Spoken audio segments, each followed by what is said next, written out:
All right, today for your listening and viewing pleasure, we're doing Double Dragon Arcade. I'm playing this on the MiSTer and recording it off the MiSTer and just pointing the camera at my BVM here. And this is a new thing for me, so we're going to talk about that later, the idea of recording MiSTer footage. Yeah, so the big deal here is that there's no slowdown in this playthrough, and that's something I've struggled with for a long time, and now it's here. So we'll talk about that, talk about kind of my history with this game, the fact that this is a flawed game, but it's also a groundbreaking game. So yeah, let's just jump right into it. I guess we got to talk about that intro scene, man. Like that scene with that dude punching the chick in the stomach and then showing you her underpants, like that is seared into my mind from watching that at I must have been 6 years old when I saw that. And it was I felt like, oh man, I shouldn't be watching this. I saw it in the arcade and it was just blew my mind seeing that. And still to this day, I just think it's awesome. Just as an intro, there's no words, but you just know after you see that you know what the game's going to be about. And it's just pure 80s action schlock. I love it.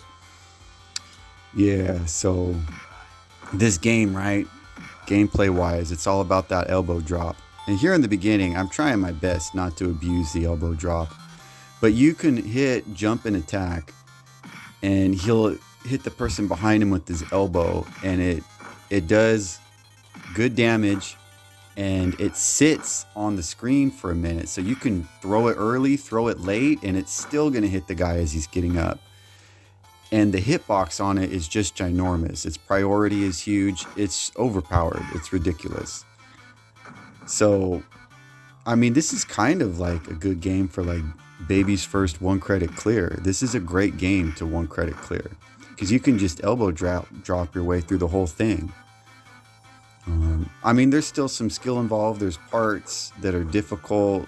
There's a little bit of platforming and some luck on the last level, and a little bit of skill with some hazards and some cheap deaths the game throws at you. And there's some enemies towards the end, and some patterns are a little difficult even with the elbow drop. But yeah, compared to other games, other beat 'em ups, it's very easy if you just abuse the elbow drop. So I'm picking up the bat here. And the bat is not as good as the elbow. But if you don't have the elbow, the bat's probably the next best thing. Or the barrels work really good too. So I try to use other stuff in this game on this playthrough when I can. I'll try to pick up the bat, pick up barrels. I really like getting the knives and throwing knives at people. The bat really isn't that much fun because the enemies will just avoid it. And I don't know, I kind of like using the elbow more, even though it's overpowered. But I'll use the bat a little bit. And one thing you could do, you could get the one credit clear on this game, right? Just dropping elbows through the whole thing. You could do that in a weekend, in a couple hours, really. You could figure that one out. Oh, notice right there, I try to walk the guy into his own dynamite. That's kind of fun. But yeah, so that's what I'm getting to. So I walked him. I think we both got dynamited there. But anyways, after you figure it out with the elbow drop, that's like putting it on easy mode. Then you can go through and try to beat it without the elbow as much and try to pick up all the enemy weapons. And the game will give you the bat liberally. You can have the bat pretty much on every boss, or there'll be barrels you can throw at the bosses. And that's enough. You could probably get through the game with that. Personally, I don't think I want to devote that much time to this game. It's just not worth it.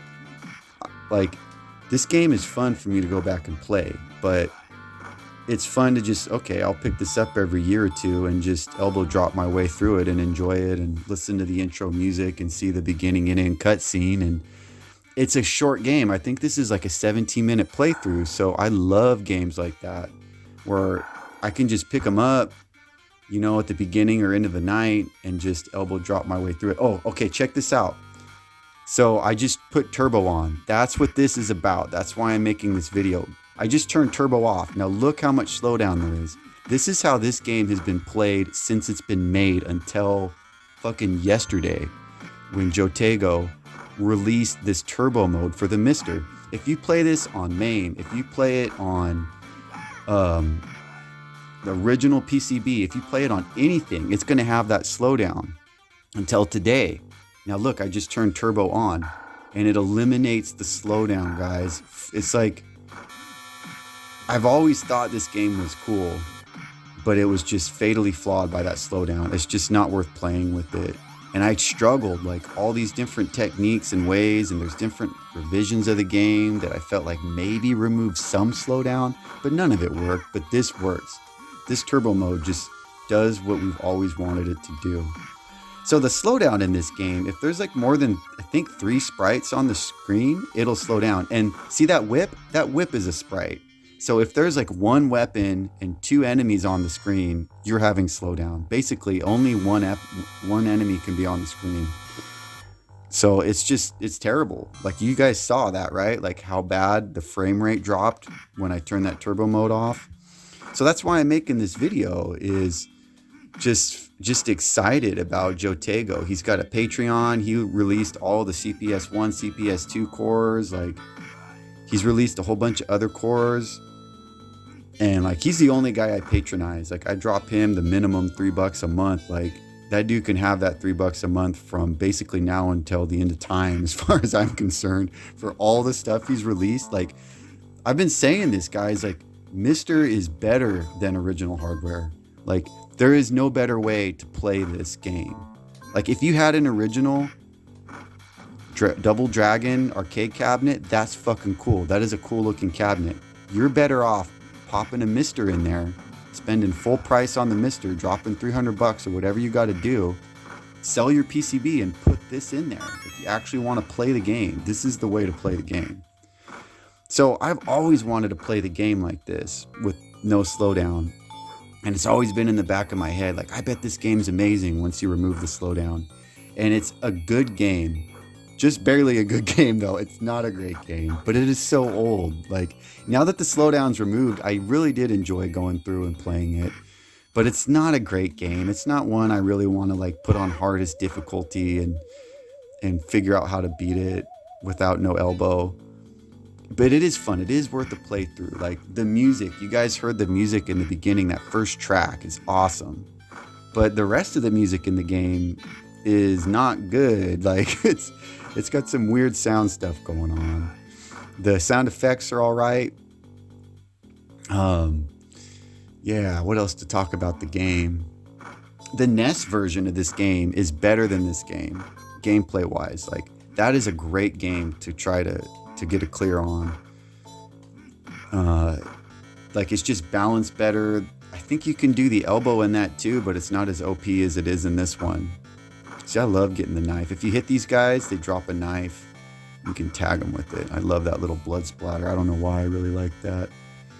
But yeah, the NES version of this game is hard. It's like middle of the road hard. Like, it ain't Battletoads hard, but it's easy. But like Castlevania and Ninja Turtles are easier than Double Dragon and Nintendo. I feel like the music's better in Nintendo. It's just more responsive. The graphics probably aren't as good as arcade. So I don't know, man. I really like this arcade one. I might be coming back and playing this, especially because it's only like a 17-minute playthrough. Yeah. So today my wife brought me some random beer so I didn't have to drink her wine. Dragon's Milk, 11% pint right here, man.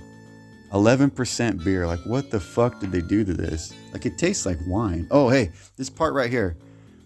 So when you jump, you actually like move forward and then jump. I've never been able to get it to just jump straight up in the air. So you got to like give yourself a little bit of space. The platforming in this is janky, but it's all manageable. It's not terrible. And that's something guys will complain about old games, or like Battletoads. Oh, the controls, or Castlevania, the controls aren't perfect. They don't control like Mega Man. Like, you can't control your jump. It's clunky. I kind of like how these games all have different controls back in the day. Like, everything didn't have to control like Mega Man X back then. Like, look at that dude just fucking offed himself and jumped in the water. I don't know what that was about, but that was cool. But yeah, like, it is clunky, but I kind of like that. You have to work around and figure out the controls, and spend a minute or two like, okay, how does this guy's jump arc work? And then once you figure it out, it's all predictable and manageable. It's not random or anything.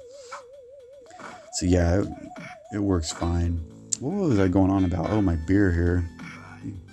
Partake of some of this fucking mud I'm drinking here. Oh yeah, these boulders.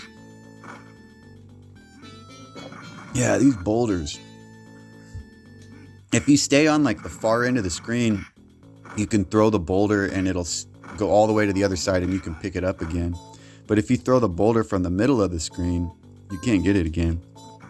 And if you were to play this game with no elbow drop, you would need to keep these boulders on the screen, and you would need a weapon on all the bosses, either a bat or a boulder. Because the punch and the kick in this game aren't gonna get you through to bosses. Like, you're gonna take hits punching and kicking, and your energy's gonna go down. The game does give you some extends. Like, it's pretty. I think it gives. It might only give you one. I'm not sure, but you get a couple of lives. I think 3 lives to get through it. It gives you enough health. Like, it's manageable. Like, in some ways, I feel like this game was balanced well. Like, you have enough energy. Like, if you just remove the elbow drop, there are weapons on the screen so that you can fight the bosses. Like, these guys are fucking hard without this elbow drop. I wonder if you can throw the boulder down there and use it on them. At least I haven't figured out how to fight these guys effectively without the elbow or a weapon. And you can walk off the bottom of the screen here. Coming up to, like, from this point on, there's a lot of hazards where you can walk off the screen. And that makes you kind of stay towards the top of the screen through the rest of the game. And most beat 'em ups, you want to stay on the bottom and walk up so that your hitbox comes into the enemy's feet first. Otherwise you're walking down and your hurt box, your feet, is walking into their hitbox, their hands first. So you typically want to start in a beat 'em up from the bottom and come up into enemies, but not on this game, because like from here on out, there's all these hazards. Like, if you walk straight down, you're going to die right here. So I don't like that part about this. But the screen tightens up right here. Like right here, you can walk off the screen. You have very little room to maneuver, like right here. And it really just makes you get good. Like, you gotta, typical beat 'em up stuff, like drop your enemy and then walk like up and diagonal away from them. And then, be ready when they get up. Yeah. What else to talk about here? Yeah. When this game came out, like I was born in 83. This game came out in like 87. I probably saw this game like when I was like 6. I started going to arcades with my dad. Like, he would bowl or like drink beer and leave me in the arcade. And I, probably from like 6 up, I spent a lot of time in arcades. And I remember, like, no one bitched about the Slowdown. Like, I never heard anybody, like, if you guys did, like any old school guys like me, like, boomers or 30, 40-year-old men, like, do you guys remember people complaining about the Slowdown? Because I don't. But I was like 6. So this part here, man, this part I typically die on because of these hazards. Like, those spears and those blocks that come out, they will just fucking kill you, like, almost instantly. And if you walk down at all right here, you're gonna die. So you gotta that's why you see me getting beat up. I got no room to maneuver. You just have to, like, elbow drop. And those blocks that come out, you can, like, wait for them to see if they're gonna come out and then walk. But, like, these spears, I don't know any way to, like, logically go through those spears. You basically just have to run forward and hope for the best. But yeah, back to the Slowdown. Like I said, when I was 6, I never heard anyone talk about it. But my dudes, I was playing in arcades, like, I don't know, man, until I was like probably like 15 years old. They started to kind of go away, and they weren't like a thing anymore, and I stopped going, or they were gone. But yeah, for like, I don't know, like, now, what is that, 9 years I was going to arcades, and this game was always in arcades. It was just everywhere, and no one ever said anything about it. Like, I don't know why nobody ever complained about the slowdown. It wasn't a thing back then, which is odd because now it's just unplayable. Like nobody will want to play it. This part here, man, I have a hard time with these dudes because you got no maneuverability. But yeah, whatever.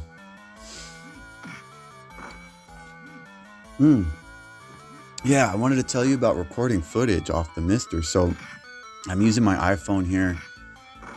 A lot of times I use RetroArch to record footage because I can set the refresh rate on the game to 60, and then I can set my frame rate on my camera to 60 and my shutter speed to 60, and there's no that rolling bar that goes up and down the screen. You don't get it with that because you got everything like refreshing and at the same rate, like your camera's synced up to the game.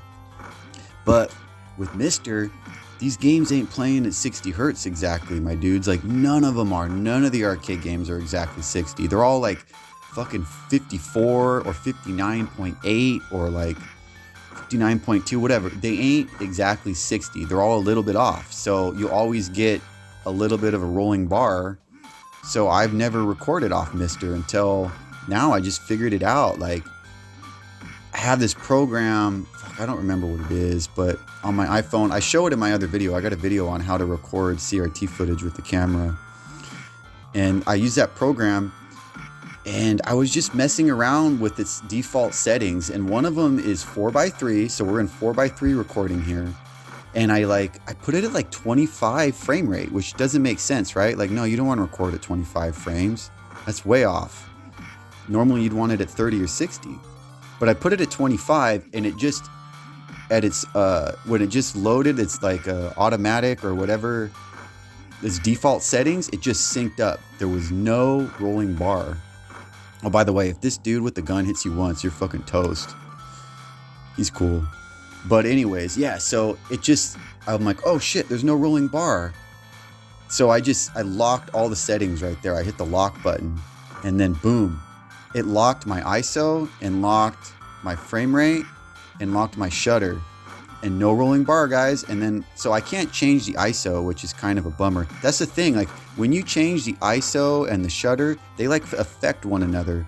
So you could like have a game that's at like 30 or 60, excuse me, at 60 hertz. Oh shit, we just beat it. This ending cutscene right here, like, check this out. That's what's up. Look, he's giving you the thumbs up. Like, he knows. Yeah, he knows. But anyways, yeah. Recording fucking MiSTer shit.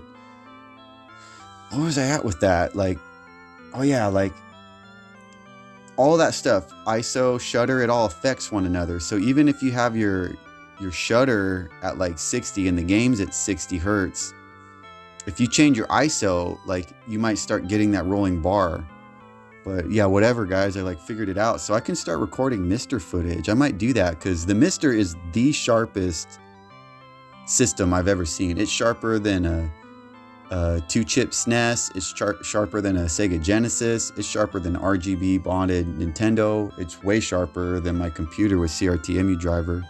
So I can get really crisp scan lines with it. So I'm excited. I know guys like the MiSTer too. So maybe I'll start a series like MiSTer playthroughs. But yeah, that's going to wrap the video up, guys. Go out there and get you some Double Dragon.